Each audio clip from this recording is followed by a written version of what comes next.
ซาบ้านเขายังซาบ้านเขายังหมดเสื้อเพราะซาบ้านเขาเลยนะเรื่องของโบเซ่มันโบเซ่แค่ซาบ้านเขาซีนกันนะแต่ว่าเรื่องข้างในที่ไหน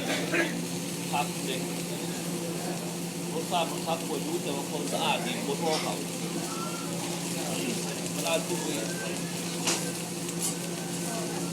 เพราะอันนั้นมันกินเครื่องในมันนะ เครื่องในแต่ว่าเพี้ยกับต้มแบบเลยต้มซุปกันต้มซุปกันอะไรพวกนั้น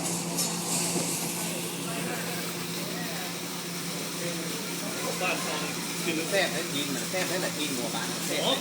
หอม บ้านเขาผักโคอ่อนโคอ่อนดีเนาะ แซ่บ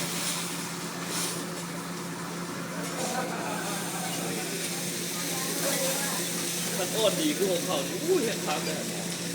ผักอ่อนน้ำหอม ที่มันหอมกิน